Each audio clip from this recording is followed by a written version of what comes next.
usula duduk.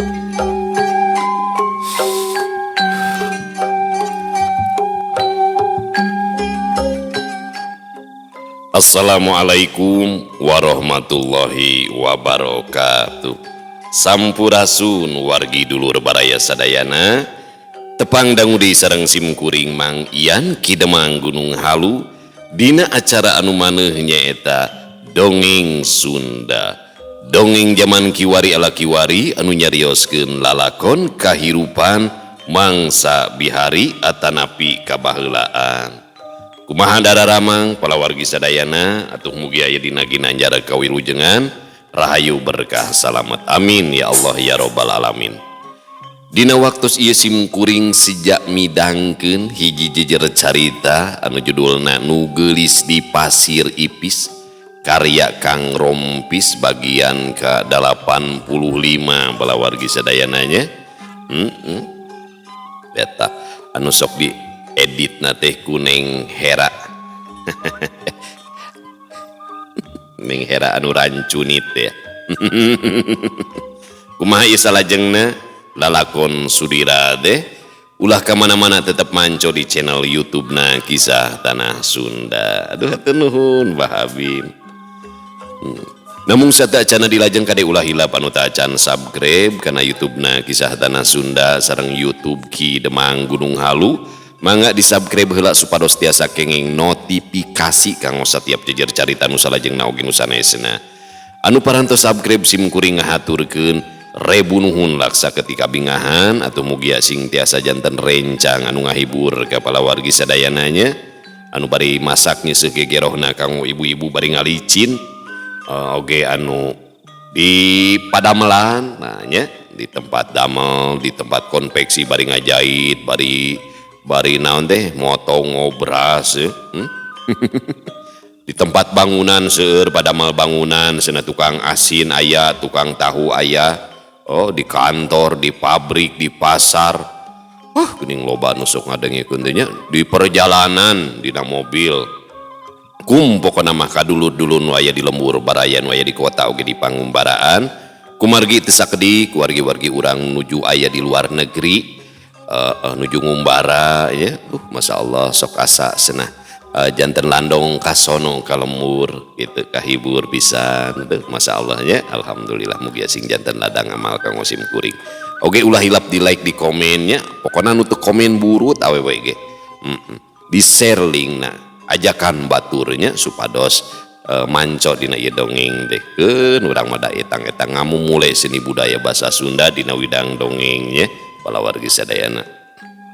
Oge kumargi simkuring ngadongengna da sanes dina radio nu tangtosna aya sponsor tah saumpamina aya nu ngaros kahibur mah ku simkuring teras hoyong ngaapresiasi tiasa nyawer ka nomor ieu teh nya ieu nomor dana da tong ageng-ageng 2000 we tah nya atana pira geuning supados teu nyangkolong ting kana waktos hayu urang sami-sami ngalajengkeun ieu lalakon Nu Geulis di Pasir Ipis bagian ke-85 karya Kang Rompis. Mangga kaparayun sadayana wilujeng ngadangukeun prung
satu tas si otang mamalihan taya didinya Nyimas Erang ngawak cadeui.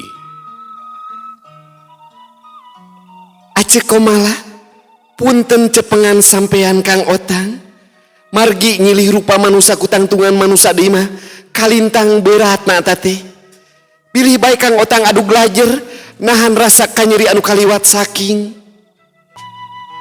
Mangga Rai Erang, ku acek urang ceklan suku si Otangna.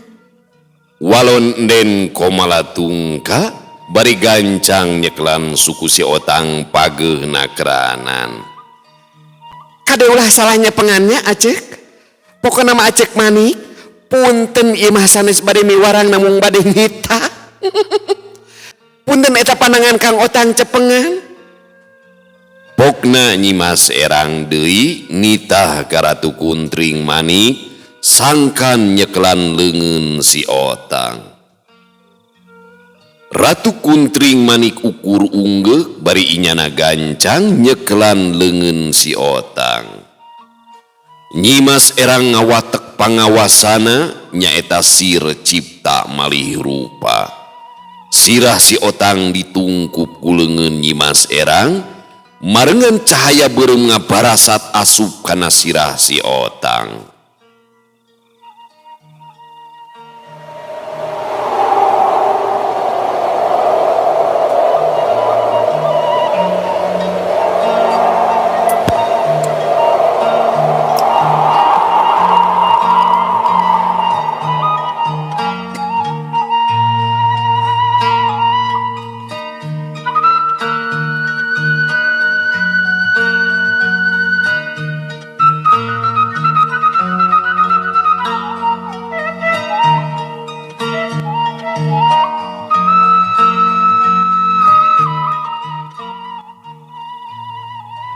Dumadakan awak si Otang gugurubugan kawas keur sakalor kadenge sora si Otang tangka sesegor badis rek ngalepaskeun nyawa.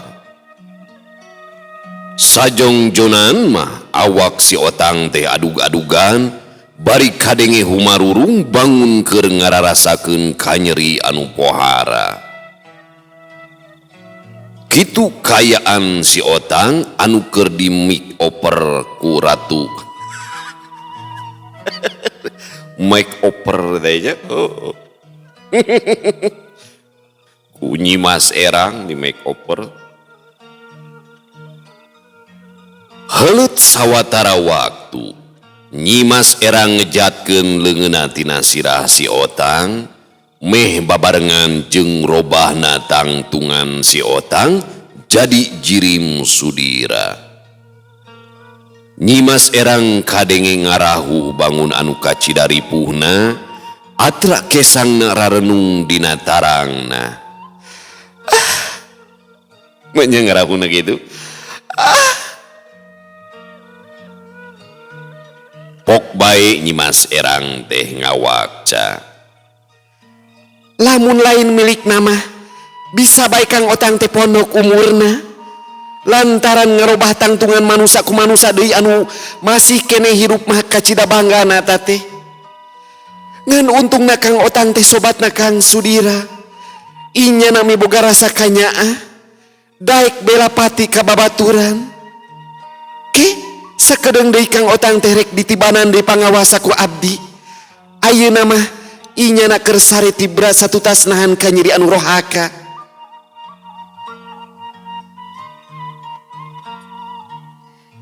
Acek teh kacidangan nuhunkeun anak Rai Erang. Cek paribasana mah berat nyuhun berat narimakeun anak kana kahadean si Rai Erang. Nu sasatna mah geus daek bela pati ka acek katut karengrengan anu sejena. Ceuk den komala tungka ngebrehkeun rasa tumarimana ka Nyimas Erang. Teu kedah nyarios kitu acek komala. Margi sadayana oge aya patalina sareng nagara Giri Gumuruh.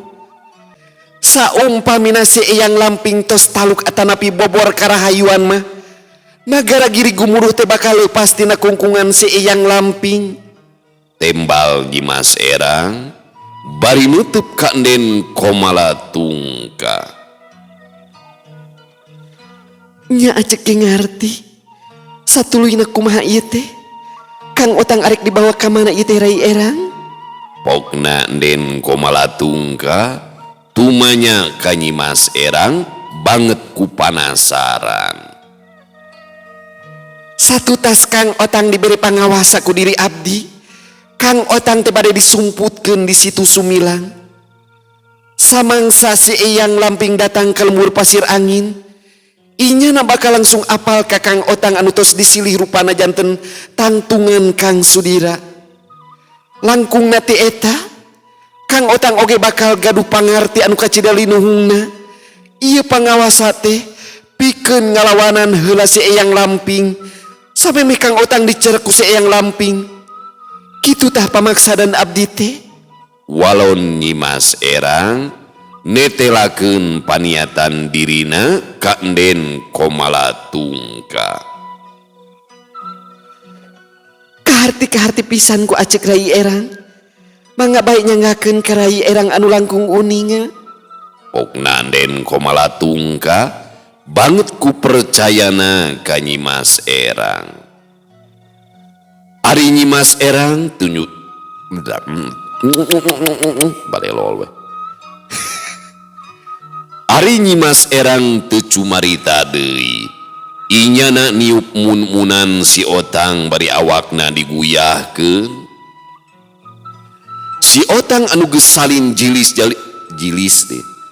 Si kaingeun deh balelol deui. Kitu mah lancar abdi mah. Si Otang anu geus salin jinis jadi tangtungan Sudira teh ngulisik lalaunan. Sok diuk kadinya sarta regepkeun papatah kula. Kitu ceuk Nyimas Erang nitah diuk ka si Otang. Lalaunan si Otang cengkat terus bae diuk sila tutug nying hareup ka Nyimas Erang. Dengekeun yeuh ku anjeun Otang. Ngaran anjeun ti wangkit ayeuna jadi Sudira. Rasa jeung cipta estuning diri Sudira. Ulah miboga rasa karempan, dipahing ipis burih tapi kudu jadi lalaki leber wawanin. Ulah jejerih kupati, narah ngejatna mangsa tarung jeung musuh. Kaharti ku anjeun Sudira?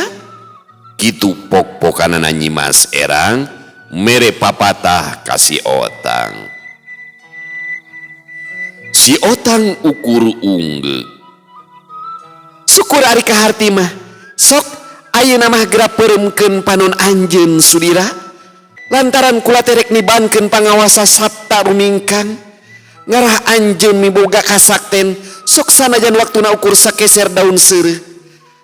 Ari hartina sabta teh 10, ari rumingkang teh sarua jeung keur nyorang lalampahan. Jadi anjeun teh bakal miboga 10 kasakten pikeun ngayunan pangawasan si Eyang Lamping. Ceuk Nyimas Erang deui mere wewengan ka si Otang. Si Otang teu malam, inyana ukur unggek tanda ningarti. Si Otang terus bae meuremkeun panona sakumaha panitah Nyimas Erang. Nyimas Erang nunjuk ku curugna ka palebah bujal si Otang anu dosol. Barasa aya cahaya pancawarna kaluar tina curugna Nyimas Erang. Cahaya pancawarna gumulung ngungkung kana awakna si Otang.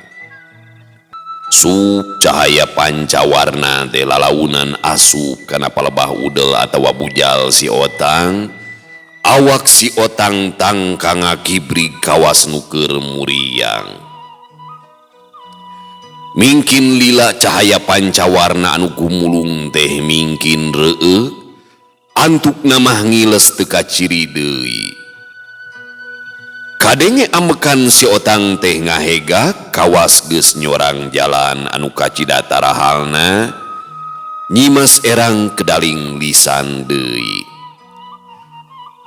Sabta rumingkang geus nyurup nyuwun ka diri anjeun Sudira. papat ku keur teu hate, cipta kusir ciptaning rasa diri anjeun, rerep sidep anjeun surira, nepi ka mangsana ku kula digeuing deui. Leungeun Nyimas Erang ngusap sirah si Otang. Awak si Otang ngarumpuyuk badis kapupul bayu. Acek komala oge acek kuntring manik, antosan bae sakedap di dieu, abdi bade nyanak heula Kang Otang ka situ Sumilang. Pokna Nyimas Erang tenganti deui timbalan, inyana langsung ngaleungit tidinya bari mawa awak si Otang. Den komala tungka tangka gogodeg ningali pangawasana Nyimas Erang anu kacidali nuhungna teh. Acek mah ngarasa hookeun ningali pangawasan Nyimas Erang anu sakitu linuhungna. Nyaan, acek mah teu gaduh panyangka lamun ilmu Nyimas Erang teh sakitu pecukna.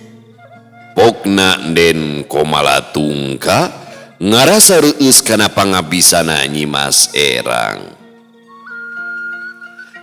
Abdi sami acek komala ngaraos kataji ku ilmuna Nyimas Erang.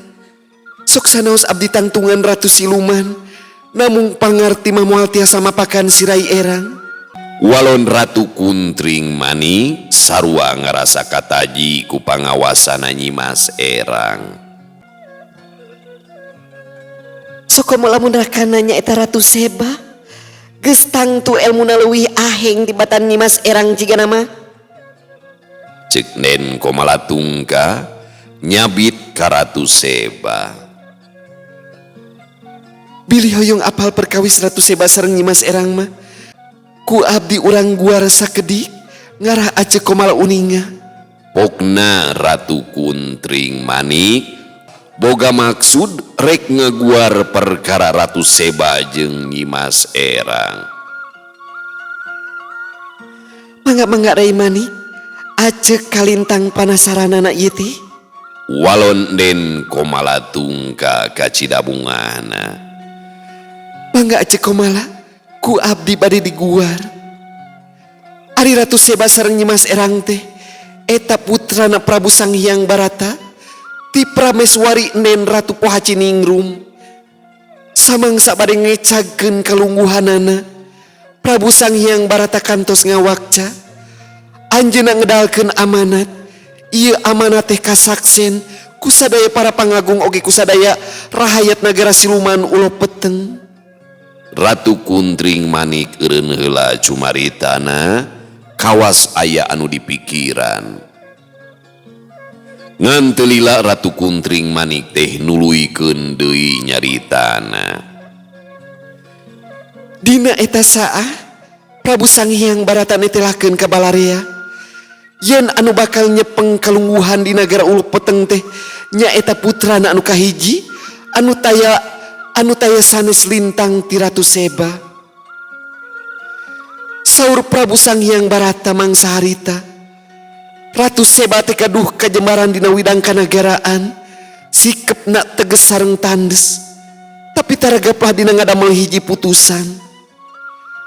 Prabu Sanghyang Barata oge nyarios deui, upami Ratu Seba teh tos disaluyuan janten papayung nagara Siluman ulo peteng, nyaeta ku ratuna para ratu bangsa jin anu wastana Mahadewi Ratu Agung Ratu Saeba.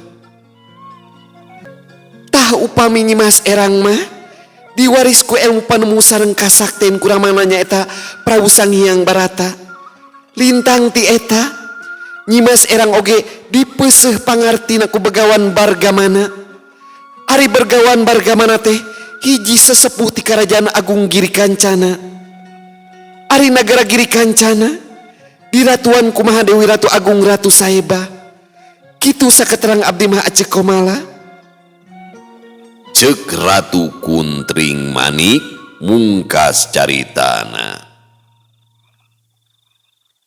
Ngadenge caritaan Ratu Kuntring Manik, sajongjonan mah Den komala tungka teh ukur ngahuleng.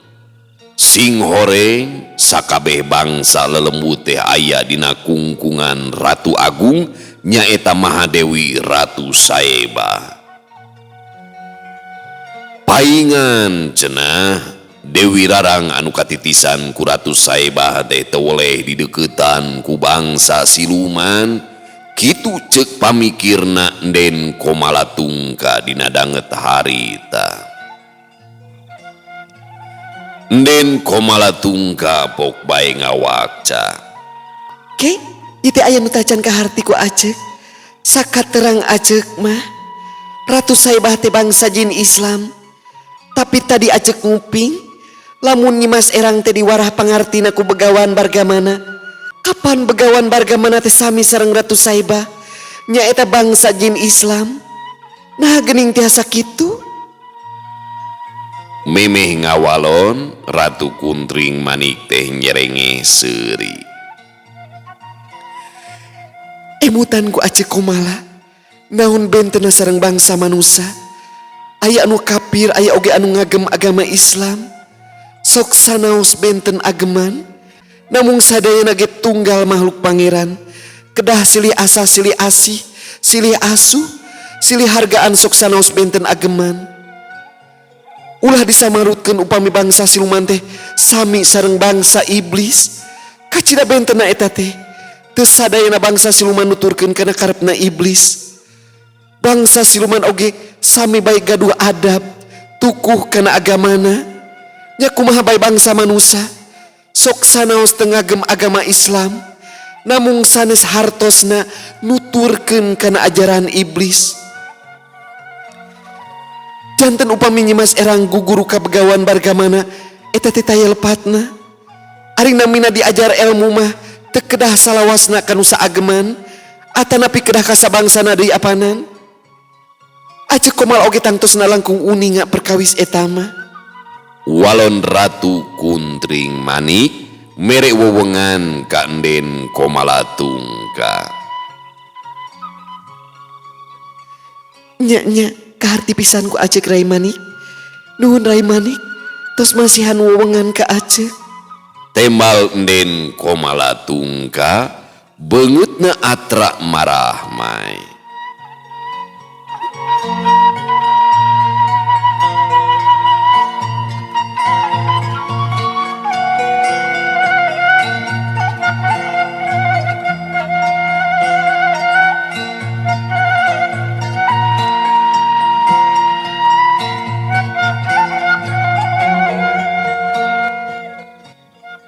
Tekung silila nyimas erang geus kadinya deui satu tas ngobrol sakedeung jeung Den Komalatungka. Nyimas erang dibarengan ku Ratu Kuntring Manik arindit ti dangdang Gunung Geulis. Ari Den Komalatungka inyana indit deui ka imah Sudira rek nepungan ka Den Hartati Rarang.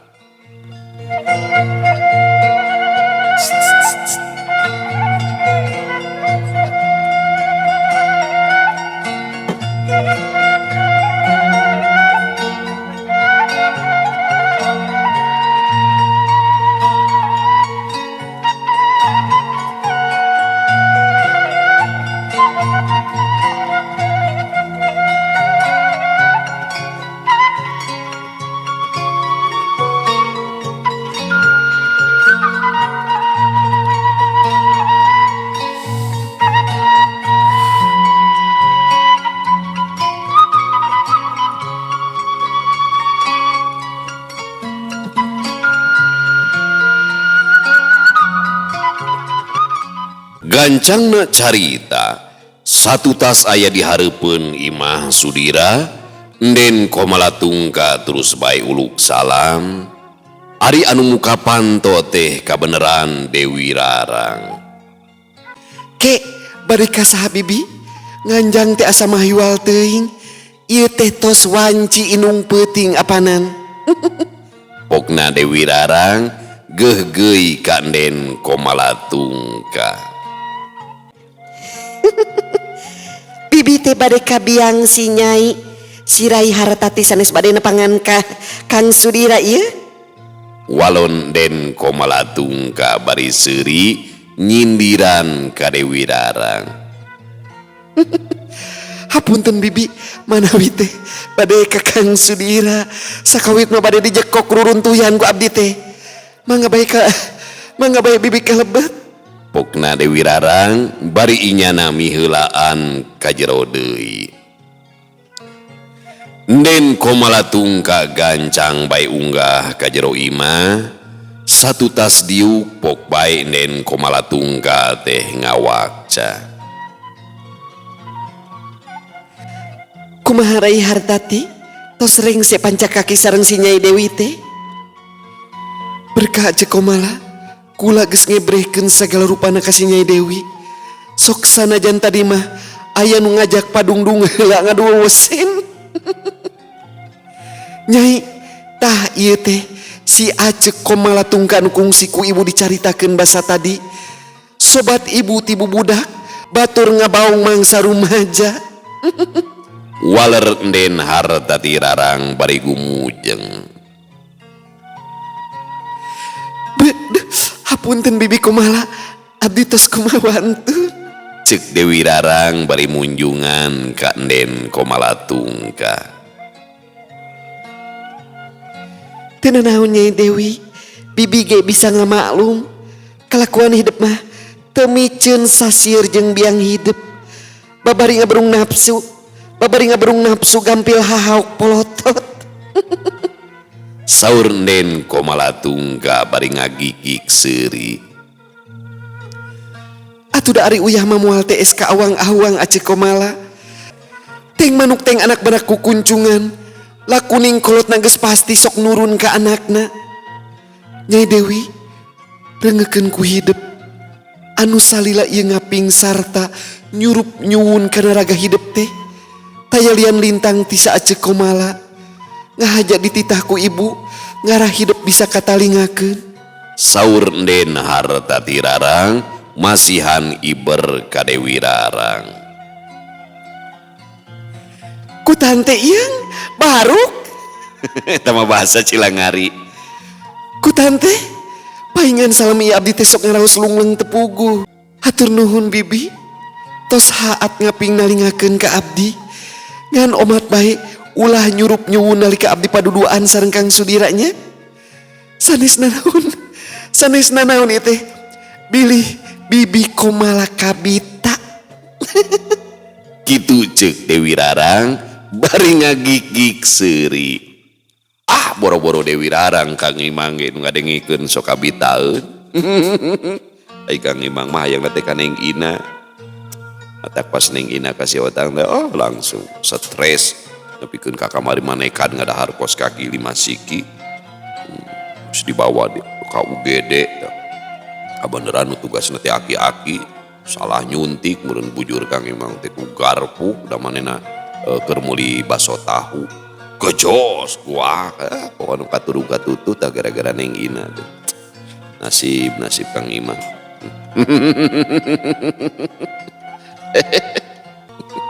Salah nyuntik. Oh jabang ngagotong teh geuning leungeun kenca jeung suku katuhu gitu. Atuh murilit Kang Imang teh dicengklak we. Bawa diurut. Ampun. Den Hartati Rarang sareng Den Komalatungka sami ngagigik seuri kaguguk ku caritaan Dewi Rarang. Be, kalakuan si Nyai Dewi mah meuni tamleg pisan si Rai Hartatinya. Pokna Den Komalatungka bari gogodeg. Ke urusan Acek Komala geus rengse kitu? Saur Den Hartati Rarang socana masihan isarah ka Den Komalatungka. Sadayana tos rengse Rai Hartati kantun ngantos waktosna bae. Walon Den Komalatungka surti kana isarah ti Den Hartati Rarang. Dewi Rarang pok bae ngawakca. Dupi ibu bade teras ka mana? Abdi mah hoyong ngiring alim pokona mah. Abdi mah alim bata bisa sareng ibu. Ibu mah moal ka mamana anaking. Angger bae aya di lemur pasir angin. Sok sanajan tempatna rada anggang ti ieu pilemburan. Pikeun saheulaanan mah hidup mual bisa dibawa ku ibu. Lantaran cek tadi teh aya persoalan anu kudu gancang direngsekeun. Isukan mah hidup balik di kalemur pasir ipis, baturan aki hidup di ditu. Poma deui perkara urang duaan ulah bebeja ka Sudira, sabab tacan waktuna. Lintang ti eta Sudira teh keur dipeuseuh pangartina ku paman Yasa. Hidup kudu asak jejehan ti ayeuna mah, ngarah lalugina ka dituna.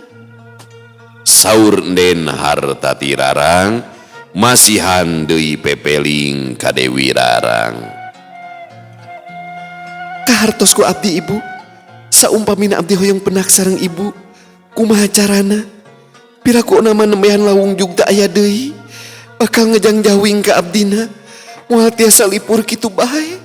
Pokna Dewi Rarang bari lelendean ka ibuna. Ibu ge ngarti nyai, dasarua ibu ge sono kene ka hidup teh. Tapi tong salempang, ibu salawasna bakal deket jeung hidup. Moal soteh nepungan ka dayeuh Sumedang, lantaran tadi teh ngadaguan heula waktuna. Omat, karama hidup ge perkara urang duaan teh ulah betus. Keur saheulaanan mah cukup bae urang duaan anu apal. Sok ayeuna mah geura sare, tong loba pikiranna naon deui. Waler Den Hartati Rarang bari ngusapan mastaka Dewi Rarang.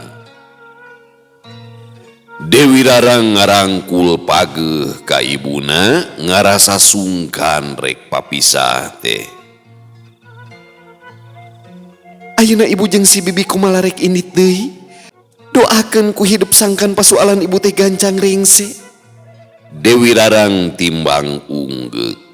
Socana atra cari mas basan ngemuka sedih anu pohara. Samemeh Den Hartati Rarang jengkar tidinya, inyana ngarangkul heula ka putrana bangun geget nakeranan.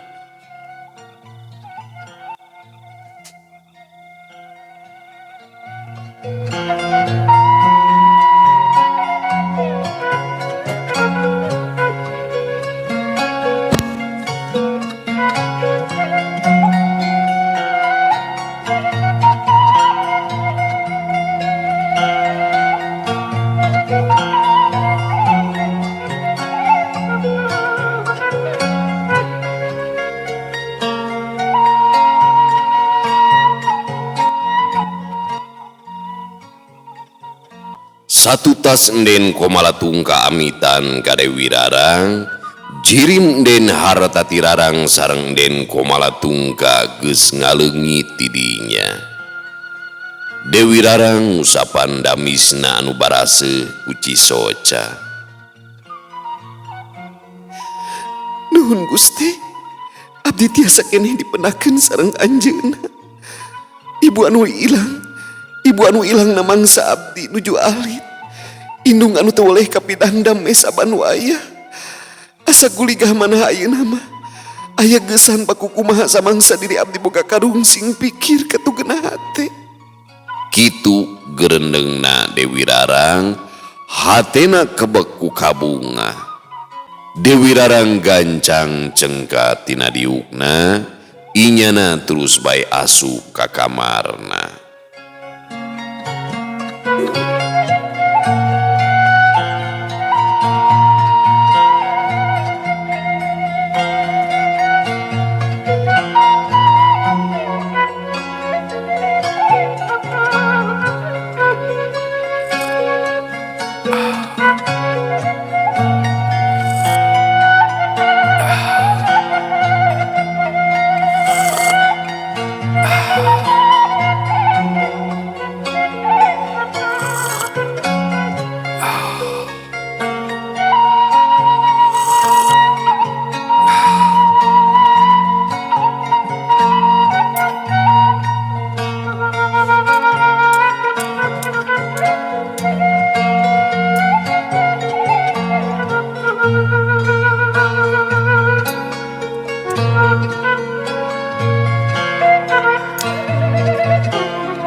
Heuh pamirsa sadayana waktosna parantos tenyekapan deui kanggo ieu lalakon Sudira nya Dewi Rarang bagian ke-85.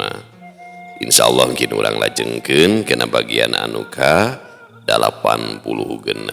Tere tamat panginten lalakon teh nya palawargi sadayana. Dina carita kahirupan mah kedah aya konflik. Tah konflik eta anu kadang-kadang nih jadi caritanya jadi karesep urang.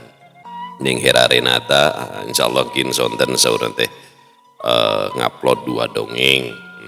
Tah janten anu salami ieu sok ngeditna editingna Teh Hera teh eta Teh Hera Renata anu geulis coba anom kene.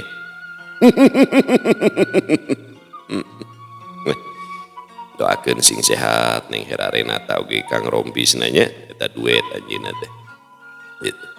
Dina nyusun ieu karya nu geulis di Pasir Ipis.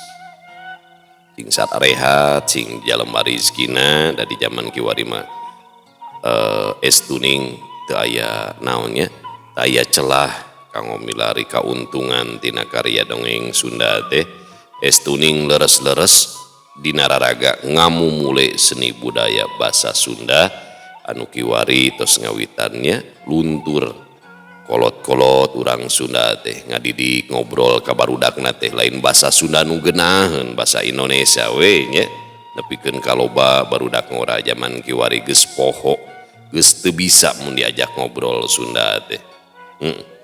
Eta Taku kituna tu pamugia yesing janten naon teh sumbang sih di Kang Rompis neng Hera Renata oge simungkuring di zaman kiwari dina ngamumule nya basa Sunda ieu.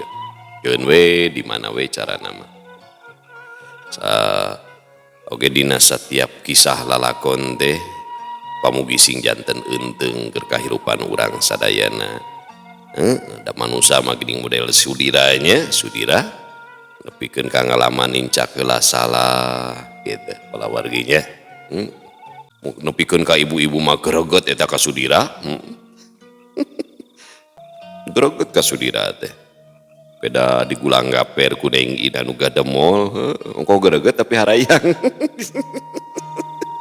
Harayang jadi Sudira. Enten dina ieu carita mah sareng Dewi Rarang mah taya adegan anu rada kitu nya. Iwal teh jeung Neng In. Da kitu tah anu mata ngagoda teh nu pidorakaeun. Balawargi anu matak urang tertarik nepikeun kapikiran urang teh nya. Nepikeun kana perasaan teh nu dosa we hungkul sabab memang sakur-sakur anu ngajurumuskeun urang kana pinarakaeun masuk dipapaes ku kaendahan ku kagenahan. Sedengkeun hal-hal anu mawa urang ka surga mah sok dipapaes ku kategenah ya dipapaes ku kahoream gitu tah ya ieu hikmah-hikmah dina satiap carita dongengnya bahkan salah sawiosna anu bakal nutup cahaya ruhani teh lamun urang teh ngalajur nafsu teuing mun pameget ka istri kitu nya palawargi sadayana matak dina ilmu tasawuf mah aya amaliyah dawam wudu supados kaluar cahaya dina batiniah urang teh gitu. Ayo urang boro-boro bobogohan we dibonceng can kawin ge dibawa mengkol tak ka kebon teh cag urang tunda di Hanjuang siang urang teuneun di haneuleum sieum paranti nyokot ninggalkeun mangsa datang ka samper deui wallahu muwaffiq ila aqwamit thoriq wassalamualaikum warahmatullahi wabarakatuh.